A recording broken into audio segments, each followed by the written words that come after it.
एक आदमी काम की तलाश में दूर गांव गया था, पर काम नहीं मिला। अब अंधेरा हो चुका था और वो सुनसान जंगल से होकर लौट रहा था। तभी रास्ते में उसे मिला एक अजीब सा अघोरी। उसकी लाल आंखें, जटाजूट बाल और रहस्यमयी मुस्कान। बेटा, इतनी रात को इस जंगल में कहाँ जा रहे हो? बाबा, काम की तलाश में गया था, कुछ मिला नहीं। अब घर लौट रहा हूँ। आगे दाईं ओर एक हवेली है, वहाँ एक बूढ़ी औरत रहती है। उसे आदमी की जरूरत है, कुएं की मरम्मत करनी है, पैसे मिलेंगे। बस एक बात याद रखना, उससे कोई भी सवाल मत पूछना। अघोरी ने रास्ता बताया। रामू दाईं ओर मुड़ गया। कुछ दूर जाने पर उसे एक पुरानी हवेली दिखी। दरवाजा खटखटाया। आओ रामू, आओ। इसे मेरा नाम कैसे पता? पर याद आया, सवाल नहीं पूछना है। रामाऊ अंदर गया। दीवारों पर खून से सनी कठपुतलियां लटकी थी।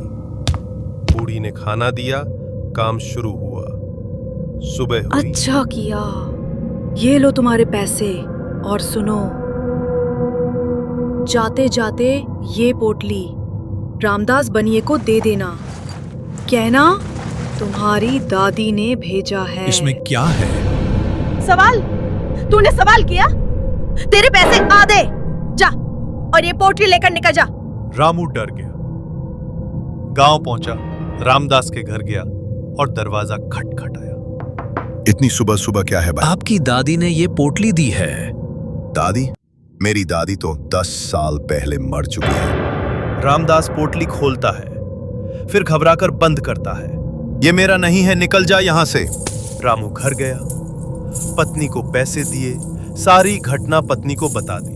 क्यों ना पोटली खोलकर देख लें? न वो हमारा है, न हमारे लिए देखना भी नहीं चाहिए। मैं बहुत थक गया हूँ, सोने दो। रामू सो गया। पत्नी ने पोटली खोल ली। घबराहट भरी सांसें, डरते हुए पोटली बंद करती है। धीमे से काम में लगी। धीरे-धीरे घर में अजीब आवाजें आने लगी। परछाइयां, वो डर गई। पति को उठाया। उठो, अभी जाओ और ये पोटली वापस करो। तुमने पोटली खोली है क्या? नहीं। रामू निकला। गांव में देखा, रामदास मरा पड़ा था। हाथ पैर उल्टे, शरीर बिखरा हुआ। डर के मारे हवेली पहुंचा, पर अब वहां था सिर्फ खंडहर। हाय, यह कल तो हवेली थी। तू पी के आया है क्या?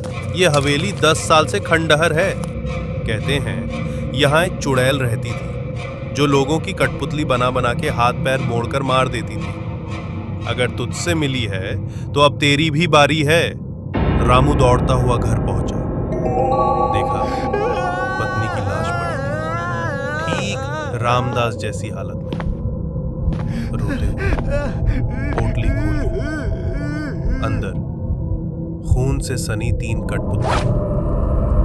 रामदास, उसकी पत्नी और खुद रामू की। पीछे से एक फुफकारती आवाज आई, धीमी डरावनी आवाज।